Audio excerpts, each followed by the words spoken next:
கடந்த மாதம் காஞ்சிபுரம் சாலவாக்கம் பகுதியில் தொழில்நுட்ப கோளாறு காரணமாக ஹெலிகாப்டர் ஒன்று தரையிறக்கப்பட்டதும் குறிப்பிடத்தக்கது. இதுகுறித்தான கூடுதல் விவரங்களுடன் இணைகிறார் எமது செய்தியாளர் நெப்போலியன். தற்பொழுது காஞ்சிபுரம் உத்தரமேரூர் அருகே தொழில்நுட்ப கோளாறு காரணமாக ராணுவ ஹெலிகாப்டர் அவசரமாக தரையிறக்கம் செய்யப்பட்டிருக்கிறது. இந்த தொழில்நுட்ப கோளாறை சரி செய்ய ஊழியர்கள் எந்த அளவிற்கு ஈடுபட்டு வருகிறார்கள்? இது குறித்தான விவரம்.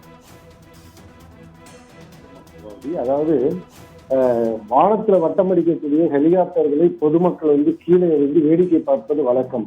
ஆனால் உத்தரமேரூர் சாலவாக்கம் பகுதியில் வசிக்கக்கூடிய மக்களுக்கு அந்த ஹெலிகாப்டரை தொட்டு பார்த்து செல்ஃபி எடுக்கக்கூடிய அளவிற்கான வாய்ப்புகள் தற்சமயம் கிடைத்துள்ளது. என்னவென்றால் அதாவது தாம்பரத்தில் உள்ள விமான பயிற்சி தளத்திலிருந்து இந்த பகுதிக்கு விமானிகள் பயிற்சி மேற்கொள்வது வழக்கம். இதில் குட்டி ரக விமானங்களும் ஹெலிகாப்டர்களும் இந்த பகுதியில் பயிற்சிக்காக வட்டமிட்டு வருவது வழக்கம். அந்த வகையில் இன்று பயிற்சிக்காக 2 விமானிகளுடன் வந்த ஒரு ஹெலிகாப்டர் ஆனது இயந்திர கோளாறு காரணமாக திடீரென்று சாலவாக்கம் பகுதியில் உள்ள பொற்பந்தல் பகுதியில் தரையிறக்கப்பட்டது. இந்த தகவல் அறிந்த விமான பயிற்சி தள அதிகாரிகள் உடனடியாக மற்றொரு ஹெலிகாப்டரில் அந்த ஹெலிகாப்டரை சரி செய்யும் பணியில் தற்சமயம் ஈடுபட்டு வருகின்றனர். இந்த இடத்தில் அந்த பகுதியினுடைய பொதுமக்கள் மற்றும்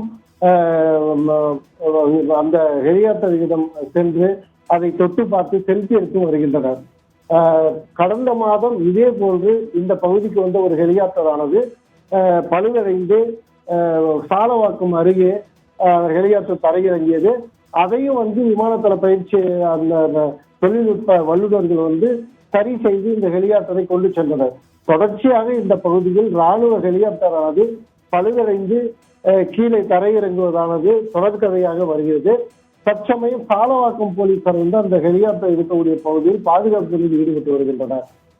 பொதுமக்களுடைய ஒரு பக்கம் ஹெலிகாப்டரை பார்ப்பது மகிழ்ச்சியாக இருந்தாலும் ஒரு பகுதியில் அச்சமாகவும் இருக்கு. ஹெலிகாப்டர் பழுதடைந்து திடீரென்று விழுந்து விட்டால் அது ஒரு வேலை.